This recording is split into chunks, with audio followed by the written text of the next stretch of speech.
Anda menyaksikan editorial Media Indonesia pemirsa dan topik kita hari ini adalah dokumen mahkota rujukan pemilu. Saat ini kita telah terhubung dengan pengamat politik sekaligus Komite Pemilih Indonesia, Jerry Sumampau. Pak Jerry, selamat pagi. Selamat pagi Mbak Ami. Pak Jerry, ini bagaimana Anda melihat sistem penghitungan suara yang dilaksanakan oleh KPU yang sebetulnya sudah transparan tapi masih saja banyak tuduhan kecurangan di dalam prosesnya? Ya, sebenarnya dari segi sistem mestinya lebih baik ya. Pertama kan sistem seperti ini kita gunakan 5 tahun yang lalu. Itu kan bahwa di sana sini sekarang ini ada kekeliruan, saya kira memang itu ya, tapi saya kira kalau tuduhan kecurangan secara sengaja itu terlalu berlebihan ya. Apalagi dalam sistem kita sekarang kan sudah ada lembaga pengawas ya. Jadi kalau kita nggak puas dengan KPU, kita ke Bawaslu. Dan mereka juga punya data ya. Setahu saya juga sudah ada salah satu pasangan calon yang datang ke Bawaslu dan minta datanya. Gitu, datanya mungkin sudah dikasih juga oleh Bawaslu. Jadi apalagi gitu ya. Jadi kita juga justru jadi heran kok yang dipublikasi dan disampaikan kemana-mana soal kecurangan, apalagi kemudian kecurangan ini dianggap sebagai by design. Nah, saya kira kalau ada kecurangan, mekanismenya sudah jelas kan. Tinggal digugat atau dituntut ke Bawaslu soal kecurangan, mari silakan buktikan. Kalau ada kesengajaan dari penyelenggara, itu bisa ke DKPP. Jadi mekanisme ini sudah ada, sudah diatur. Yang bikin juga adalah orang-orang yang saya kira sekarang juga mungkin mengkritik sistem ini ya, karena mereka di DPR juga yang bikin gitu. Tinggal dilaporkan aja sebetulnya. Pak Jerry, dokumen mahkota rujukan pemilu ini mengacu pada C1 Plano yang sebetulnya sudah sangat transparan. Kalau memang sudah setransparan itu tapi masih saja berteriak ada kecurangan secara terstruktur, sistematis, lalu masif, apa tujuannya menurut Anda? Iya, ini yang kita agak heran ya, dan menurut saya memang sekarang ada upaya yang sistematis untuk membangun opini bahwa pemilu ini curang ya. Salah satu tandanya menurut saya adalah uploading banyak kecurangan di media sosial, khususnya berkaitan dengan C1. Nah, yang lucu sebetulnya adalah kecurangan-kecurangan ini jarang yang dilaporkan. Kalau kita bandingkan yang diupload atau yang beredar di media sosial dengan yang dilaporkan, kan minim sekali ya. Minim sekali yang dilaporkan. Menurut saya ini yang dulu yang beberapa hari lalu pernah saya pertanyakan. Ada apa ini? Karena uploadnya banyak tapi laporannya sedikit, bahkan hampir nggak ada. Nah, saya kira termasuk juga C1 ya. Banyak juga yang diupload di media sosial itu sesuatu yang sudah direkayasa. Jadi ini juga ya, jadi hati-hati juga dengan media sosial ya. Karena ternyata kan C1 bisa direkayasa juga. Bahkan video-video yang beredar yang dimana C1-nya dimanipulasi atau ada coblosan-coblosan yang dimanipulasi, itu juga bagian dari sesuatu yang sudah direkayasa ya. Makanya kita membutuhkan publik yang lebih kritis itu. Ya, jadi lalu seharusnya pihak yang berkontestasi ini seperti apa, Pak Jerry? Sebetulnya sederhana aja Mbak Ami. Kalau dalam posisi seperti sekarang, pertama kita sabar menunggu hasil ya. Lalu yang kedua, kalau memang menemukan pelanggaran berkaitan dengan manipulasi suara, khususnya pilpres gitu ya, ya segera laporkan. Gitu, karena mekanisme itu sudah jelas. Tinggal soal menurut saya kita mau atau tidak melaporkannya. Nah, kalau bentuk pansus segala macam, menurut saya ini terlalu berlebihan ya. Itu sesuatu yang nggak perlu. Tim pencari Kalau fakta ini ya yang diusulkan ini ya, berarti berlebihan begitu iya, mengada-ada. menurut saya ini berlebihan, nggak terlalu diperlukan ya. Hanya ingin membangun citra bahwa ini pemilu curang. Saya kira kami juga menemukan banyak persoalan ya. Tapi kalau itu bagian dari kecurangan yang sistematis sebagaimana yang dituduhkan, menurut saya itu terlalu berlebihan. Baik, itu Bahwa temuan ada dari tepi banyak sendiri ya Pak Jerry ya. Ya, bahwa ada kekeliruan di sana sini. Sebetulnya kita laporkan aja, termasuk Baik. Melaporkan penyelenggara yang kalau kita anggap mereka tidak beres menjalankan pemilu, khususnya berkaitan Baik. dengan C1. Nah, memang Mbak Ami, kita juga harus ingatkan KPU ya, khususnya berkaitan dengan C1 ini, input data C1 ke sistem real count-nya. Nah, ini memang faktanya juga banyak yang keliru. Jadi internal KPU juga harus memastikan petugas-petugas itu harus lebih fresh ya. Baik. Supaya dia nggak human error ya. Bagaimana yang kemudian terjadi beberapa kali ini, itu kan menambah problem juga ya. Iya. Karena membuat makin ada amunisi untuk mengatakan bahwa memang ada kecurangan secara sistematis. Jadi baik, Pak penyelenggara Jerry juga Sumampau. perlu diingatkan Ya, soal itu ya. Itu masukan Anda untuk penyelenggara pemilu. Terima kasih banyak Pak Jerry Sumampau dari Baik, Komite terima kasih, Pemilih Mbak Ami. Indonesia. Selamat Terima kasih. pagi Bang pagi. Gauden. Kalau Bang Gauden sendiri melihatnya seperti apa? Apakah memang sistem penghitungan suara yang sudah kita pakai selama ini masih perlu ada perbaikan? Ya, ada dua cara rekapitulasi suara yang dilakukan oleh KPU sekarang. Yang pertama itu yang disebut lewat situng. Ya. Situng itu harus dipahami bahwa itu untuk memenuhi kewajiban KPU terkait dengan Undang-Undang Keterbukaan Informasi Publik. Jadi tidak ada kaitan dengan hasil akhir dari pemilu itu sendiri. Dan di dalam Undang-Undang 7 2018 tegas-tegas juga dikatakan bahwa situng itu hanyalah salah satu upaya untuk keterbukaan. Yang menentukan untuk hasil akhir itu adalah penghitungan secara manual yang sejak 18 April sampai 4 Mei itu ada di tingkat kecamatan. Nah, kalau ada kekeliruan, kalau ada dianggap kecurangan, mestinya kubu-kubu yang berteriak lantang tentang kecurangan itu bertarungnya di kecamatan itu. Tidak hanya di kecamatan. Pada saat suara-suara tadi itu direkapitulasi, ditulis di dalam C1 Plano, yang C1 Plano itu sebesar papan tulis ya. Jadi semua orang itu bisa melihat kalau tidak arah bunda jauh ya, itu bisa melihat, dan semua itu disaksikan oleh saksi dua pasang calon dan juga saksi partai politik, dan semua menandatangani. Nah, seluruh data-data formulir kemudian ada yang disebut formulir C untuk KPU, ada formulir C1 tanpa plano gitu, seukuran kertas kwarto, itu berasal dari C1 Plano. Jadi betul. C1 Plano disalinkan dalam formulir-formulir lain yang ada juga berita acara, yang kemudian formulir-formulir ini di-scan oleh KPU daerah tingkat 2 untuk dimasukkan ke dalam situng. Jadi harus dipahami apa yang ada di dalam situng itu hanya alat bantu untuk keterbukaan informasi publik, untuk memenuhi kewajiban KPU terhadap Undang-Undang Keterbukaan Informasi, bukan menentukan ya. Karena itu di dalam editorial dikatakan kalau ribut-ribut soal situng sih namanya juga rebutan pepesan kosong ya.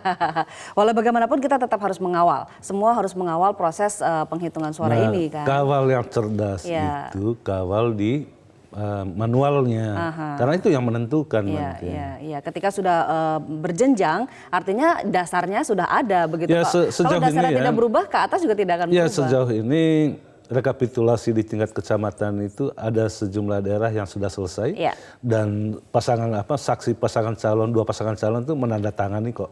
Itu artinya tidak ada persoalan di tingkat bawah itu. Oke, jadi tim pencari fakta ini buang-buang waktu, tidak diperlukan. Itu hayalan aja sih. Apakah tidak sekalian dibikin aja untuk semakin menegaskan bahwa ini sudah tidak jelas, tidak ada kecurangan begitu? Bukan soal membentuk atau tidak membentuk sesuatu yang tidak ada gunanya, tetapi bekerja itu berdasarkan sistem. Undang-undang itu sudah mengatur siapa yang bertugas mengawasi, siapa yang bertugas untuk menjadi peserta. Ini kan ibarat main bola ya. Pemain maunya ingin jadi wasit juga, maunya jadi penonton juga, ya semuanya kacau gitu.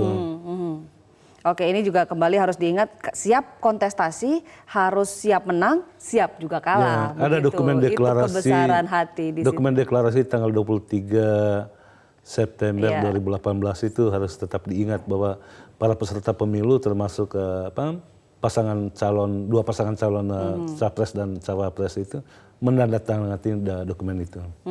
Tapi kalau masih ngotot deklarasi ini sudah lebih dari 1 kali begitu, harusnya gimana ya? Ini apakah ada yang membisiki begitu atau gimana Bang untuk lebih menciptakan suasana yang lebih kondusif begitu? Karena kita kan maunya ke depan nih, Indonesia majulah begitu. Ya karena itu masyarakat tuh jangan salah, masyarakat itu sangat cerdas dan mereka udah melihat gelagat bagaimana upaya delegitimasi penyelenggara pemilu dan hasil pemilu itu sudah dilakukan jauh-jauh hari sebelumnya. Belum apa-apa sudah dibilang curang gitu kan. Itu kan upaya-upaya untuk mendelegitimasi yang artinya pada dasarnya, pada hakikatnya mereka yang berteriak curang itu sudah mengakui kalah sebetulnya. Tidak ada cara lain untuk meningkatkan bargaining posisi tawar dan untuk maksud-maksud lain sehingga dilakukanlah cara-cara seperti ini. Publik sudah bisa melihat itu mestinya sebetulnya. Tidak baik ya. Oke, baik Bang Gauden, kita harus jeda dulu pemirsa. Sekali lagi kami undang Anda untuk ikut berpartisipasi. Anda bisa menghubungi kami lewat telepon 021 583 99 100 atau 583 99 100. Kami harus jeda dulu dan akan kembali sesaat lagi. Kembali di editorial Media Indonesia, pemirsa, saatnya kami mengundang para penelpon untuk bergabung bersama kami mendiskusikan editorial Media Indonesia hari ini dengan tema Dokumen Mahkota Rujukan Pemilu. Sudah ada beberapa penelpon. Yang pertama saya akan menyapa Bapak Vence dari Manado, Sulawesi Utara. Pak Vence, selamat pagi. Selamat pagi Mbak Ani. Ya. Ya mantap pagi ini, baru penggantinya Leonardo. Selamat pagi Pak Golden Child. Selamat pagi. Saya kadang-kadang ketawa Pak Golden Child, karena jangankan bilang menyatakan diri sudah menang, tetapi sudah melakukan syukuran. Tetapi masih saja dibilang pemilu curang. Ini gimana ini? Bingung jadinya masyarakat ini. Yang curang siapa? Karena sudah melakukan syukuran. Tapi baiklah, kita masyarakat jangan terjebak. Saya setuju dengan Pak Jerry Semampung tadi katakan bahwa biarlah kita menunggu hasil akhir secara real count yang diumumkan nanti KPU siapa pemenangnya. Nah, saya juga berharap bahwa dari kubu 01 yang sudah jelas-jelas dalam data walaupun baru sekitar 46% suara yang masuk sudah lebih tinggi perolehan suara dari 01, janganlah keburu-buru juga kita melakukan syukuran karena nanti tunggulah kalau KPU secara nasional sudah menyatakan menang baru. Tetapi yang ingin juga saya katakan bahwa marilah kita masyarakat Indonesia harus belajar berpolitik yang baik. Artinya bahwa penyelenggaraan ini sudah ditata sedemikian rupa lewat undang-undang oleh penyelenggaranya yang namanya KPU. Nah, kita harus hormati dong. Bagaimana kita menjadi warga negara yang baik kalau kita tidak mampu menghormati aturan, undang-undang, hukum yang ada? Nah, bagaimana nanti kalau kita jadi pemimpin lalu kemudian kita tidak menghormati undang-undang yang ada? Nah, ini yang jadi persoalan. Ini adalah suatu proses pembelajaran bagi kita. Marilah kita sama-sama menghormati undang-undang, hukum, dan lembaga penyelenggara yang ada. Terima kasih. Itu saja barangkali Mbak Ani. Sama-sama dewasa dalam berdemokrasi. Pak Vence dari Manado, Sulawesi Utara, terima kasih. Berikutnya saya akan menyapa Pak Syahril. Pak Syahril dari Jakarta. Pak Syahril, selamat pagi. Selamat pagi, Metro. Silakan Pak. 22 Mei itu akan lahir Presiden Republik Indonesia. Suka tidak suka, dia adalah Presiden 265 juta rakyat Indonesia. Jadi apabila ada yang mencoba mendelegitimasi Presiden terpilih dengan cara skenario yang besar, yaitu mendelegitimasi KPU, quick account, yang arahnya untuk membelah rakyat Indonesia ini, yang percaya dan tidak percaya. Nah, arah selanjutnya itu akan menjadi seperti 212, dan kemudian mereka akan mendelegitimasi Presiden terpilih. Nah, oleh karena itu saya menyarankan kepada pemerintah, itu baik kepolisian maupun juga TNI itu harus menindak tegas, karena itu adalah makar. Karena 22 itu terakhir Presiden baru yang sah menurut undang-undang. Jadi apabila ada gerakan-gerakan ke arah sana, itu sudah namanya makar. Saya sebagai rakyat Indonesia memohon jangan korbankan 265 juta rakyat Indonesia ini untuk kepentingan seorang atau kelompok. Jangan kita mengorbankan 260 juta rakyat Indonesia ini. Ya, itu permohonan saya sebagai rakyat. Terima kasih. Baik Pak Syahril, ini agak ngeri juga ya, harus tegas begitu nih TNI dan Polri. Masih ada penelpon Bang, nanti kita diskusikan berikutnya. Pak Bambang Saptono dari Surakarta, Jawa Tengah. Pak Bambang Saptono, selamat pagi. Ya, selamat pagi Metro TV, selamat pagi Indonesia. Silakan Pak Bambang. Ya, kita harus bahwa pemilu 2019 yang merupakan pemilu serentak antara Pilpres dan Pileg ini sudah berjalan dengan sukses, jurdil, dan lancar. Nah, ini pun juga diakui oleh Sandiaga Uno kemarin, kalau tidak salah, bahwa pemilu 2019 ini jujur dan adil.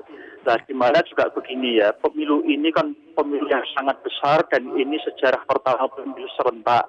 Kemudian ini juga pesertanya atau pemilihnya ini kan juga yang terbanyak, 192 juta. Nah, ini artinya apa? Ini pemilu yang benar-benar sudah sukses, artinya sudah meraih rekor. Ini mestinya harus benar-benar dijaga. Jangan sampai kita terkait dengan pemilu ini hal-hal yang kecil yang ada kesalahan-kesalahan kemudian dibesar-besarkan. Wajar kalau dalam pemilu yang sebesar ini ada kesalahan-kesalahan. Tapi kan kita sudah melihat persentasenya pun juga kecil. Jadi tapi pemilih ini jangan waton suloyo. Artinya waton suloyo ini artinya dengan menggunakan segala cara, kemudian dengan versinya sendiri-sendiri. Nah, ini termasuk kaitannya dengan tuduhan konspirasi terhadap pemerintah, KPU, Bawaslu. Ini kan juga menyakitkan, dan kalau kayak gini, ini kan melukai demokrasi juga. Rakyat tidak akan terima dengan hal-hal seperti itu. Nah, oleh karenanya begini, mari kita menunggu dengan seksama dan kita pantau bersama-sama kaitannya dengan hasil pemilu ini yang setelah dilakukan oleh KPU. Ini kan juga diawasi oleh Bawaslu. Nah, oleh karenanya pihak-pihak yang istilahnya masih mempermasalahkan, ini kan masih ada jalur hukum ke MK. Jadi jangan menggunakan yang istilahnya aneh-aneh, apalagi membentuk tim pencari fakta. Ini nanti hanya pihak yang membuang waktu dan dana. Terima kasih. Baik Pak Bambang, semua ada mekanismenya begitu ya, kita ikuti saja karena memang ini negara hukum begitu. Satu penelpon lagi, ada Pak Ikhwan dari Jember, Jawa Timur. Pak Ikhwan, selamat pagi. Selamat pagi Metro, selamat Indonesia. Jadi apa yang terjadi tentang pemilu simultan ini diakui kan oleh Sandiaga Uno, kalau sudah jurdil dan sebagainya terusnya. Yang jadi masalah, apa yang dikatakan oleh Bang Gaudian tadi itu, bahwa orang bekerja itu didasarkan pada suatu sistem. Sedangkan yang kita rupanya terjebak oleh masalah yang tidak prinsip, yaitu like, dislike, prejudice, lalu negative interpretation, sampai kepada kelompok yang punya kepentingan demikian rupa itu. Nah, yang jadi masalah sekarang, kalaupun ada kesalahan, itu tidak kemudian sampai dinyatakan terstruktur, sistematik, masif, dan sebagainya. Mbok jangan bicara sekehendaknya. Bicaralah berdasarkan kepada crucial logic, crucial test, crucial law argumentation. Jadi diam, tapi mencari, kalau dibentuk tim fakta sampai demikian rupa, itu berlebihan lah itulah. Jadi coba lihat sekarang, TNI khususnya, itu sangat-sangat crucial logic, crucial test, crucial law argumentation. Dan saya menjamin itu. Coba organisasinya, human quality-nya itu ya, kemudian sampai kepada tata caranya. Nah, sistem instruksionalnya ya. Jadi TNI Angkatan Darat kalau ingin tahu sekarang data itu sudah ada di Jakarta. Mereka Baik. berdasarkan pada fakta. Yang jadi masalah adalah prosedur tentang pengiriman data dari desa, camat, rumah itu memungkinkan timbulnya kecurangan.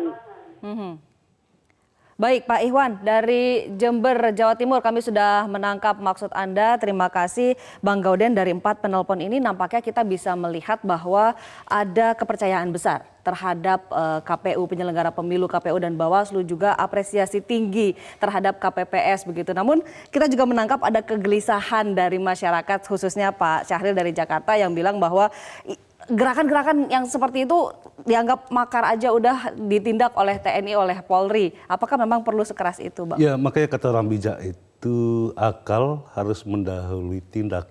Jangan bertindak dulu baru berpikir. Yang sekarang ini kan teriak dulu baru berpikir. Kalau tindak mendahului akal itu artinya terlalu banyak ruang kosong di kepala itu. Karena itu kita harus kembali lagi kepada sistem pemilu itu sendiri. Di dalam editorial tegas sekali dikatakan seluruh hasil pemilu itu dicatatkan di dalam C1 plano yang pada saat pencatatannya disaksikan oleh seluruh yang hadir di TPS itu dan juga oleh para saksi. Nah, dari C1 plano itu baru dipindahkan catatannya ke C1 ukuran kuarto. C1 ukuran kuarto itulah yang diunggah ke situng itu antara lain, dan para saksi juga, saksi dari pasangan calon itu memegang C1 berdasarkan catatan dari C1 plano yang akan dipakai di dalam verifikasi di dalam pleno di tingkat kecamatan. Sekarang ini di kecamatan sedang dilangsungkan sampai tanggal 4 itu rekapitulasi suara. Di sanalah forum yang paling tepat, forum yang sangat tepat untuk berteriak ada tidaknya kecurangan itu. Bukan di luar sana, tetapi di dalam rapat pleno. Karena itu sistem yang sudah dibuka. Bahkan sistem itu masih diberi kesempatan sampai di tingkat nasional. Kalau juga tidak puas, masih ada Mahkamah Konstitusi. Apalagi minggu lalu ya, hari Kamis, minggu lalu tanggal 25 April itu, para sekjen partai pendukung 02 itu mendatangi KPU dan melihat sendiri apa yang terjadi di proses situng di KPU. Dan mereka melihat seluruh prosesnya sangat transparan, dijelaskan semua. Orang yang berhati mulia pasti bisa melihat apa yang ada di sana. Berniat baik begitu ya Bang ya. Apalagi kopi C1 plano juga sudah diberikan meskipun tidak ada kewajiban KPU melakukan itu. Ya, C1 itu didapatkan di TPS. Atau dengan kata lain Bawaslu atau KPU tidak punya kewajiban menyerahkan itu karena semua pihak itu mendapatkannya di TPS. Bawaslu pun mendapatkan itu dari TPS-TPS se-Indonesia. Dan itu juga di-sharekan ke 02. Dengan kata lain, sangat tidak ada argumentasi yang logik untuk mengatakan 02 tidak mengakui hasil pemilu ini gitu. Karena seluruh data sudah diberikan, tinggal disandingkan. Kalau masih tidak puas, ada mekanisme-mekanisme untuk menyelesaikannya secara beradab, bukan teriak-teriak. Dan karena teriak-teriak itu juga tidak menyelesaikan begitu kan, kalau memang ada niat baiknya begitu. Bang Gauden dan juga pemirsa, kita kembali harus jeda dan akan kembali sesaat lagi.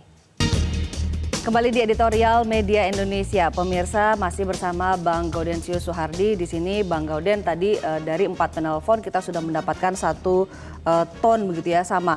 Tunggu hasil KPU karena ini adalah yang sebenar-benarnya begitu, wasit yang melakukan penghitungan secara transparan yang sudah bisa kita saksikan bersama. Bagaimana caranya agar tuduhan kecurangan lalu deklarasi entah yang keberapa kali ini berhenti dan kita menyikapi ini hanya sebagai pesta demokrasi 5 tahunan begitu? Ya, tentu tunggu hasil KPU yang dihitung secara manual karena berdasarkan data yang masuk ke sistem informasi penghitungan suara di KPU sampai pukul 5.30 tadi pagi itu sudah masuk sekitar 49,71%. Ya, hampir 50% ya. Dan keunggulan tetap ada pada 01 dengan selisih 12,39%. Selisih 2 digit ya. Dan kalau tidak puas nanti di tanggal 22 itu KPU akan menetapkan siapa pemenang pemilu. Kalau tidak puas masih ada masih ada terbuka ruang untuk dibawakan ke Mahkamah Konstitusi. Kalau saja seluruh proses yang disediakan oleh peraturan perundangan itu ditempuh, kita tidak perlu gontok-gontokan, kita tidak perlu marah-marahan, tidak perlu teriak-teriak di jalanan. Karena apa? Karena penyelesaian mekanisme secara beradab itu tempuhilah seluruh aturan yang ada. Dan pemilu itu adalah suksesi secara beradab. Kalau suksesi secara tidak beradab itu kan lewat kudeta ya. Tetapi dengan pemilu itu artinya kita sudah menjadi bangsa yang semaju lebih langkah lagi, menjadi bangsa yang modern, tetapi perilaku kita belum sepenuhnya modern. Bangsa yang modern yang beradab itu mengakui menang dan kalah, apalagi ini udah menaikkan ya, mestinya konsisten dengan itu. Tetapi lepaskan semua itu, lepaskan seluruh perbedaan. Siapapun yang menang kalah itu tidak terlalu penting sebetulnya. Karena apa? Karena yang dibutuhkan adalah Indonesia yang lebih makmur lagi. Karena itu ke depan bersama-sama mau kubu dari manapun, berasal dari manapun asalnya, yang paling penting itu adalah kita bersama-sama merawat optimisme tentang bangsa yang lebih maju dan lebih lebih sejahtera. Bangsanya maju tapi rakyatnya tidak sejahtera, tidak ada gunanya. Tidak ada gunanya juga pemilu kalau hasilnya harus memecah belah gitu. Jadi pemilu itu harus mempersatukan. Pemilu itu harus dilaksanakan secara gembira. Hasilnya juga diterima dengan gembira. Karena apa? Karena rakyat ikut menentukan siapa yang memimpinnya. Semua demi Indonesia yang lebih maju, yang lebih baik begitu. Baik Bang Gauden, terima kasih banyak. Pemirsa, C1 Plano yang dilengkapi hologram merupakan dokumen penghitungan suara paling otentik. Para sekjen partai pendukung 02 sudah melihat langsung proses kerja situng KPU dan sudah menerima salinan C1 Plano dari Bawaslu. Data dari Bawaslu tinggal disesuaikan dengan laporan dari saksi di setiap TPS. Kalau ada perbedaan data, tinggal disesuaikan dengan dokumen mahkota. Jika masih belum menerima hasil pemilu, bisa menguji data di Mahkamah Konstitusi yang menghasilkan putusan final dan mengikat. Demikian editorial Media Indonesia hari ini. Saya Andi Rahmi, selamat pagi.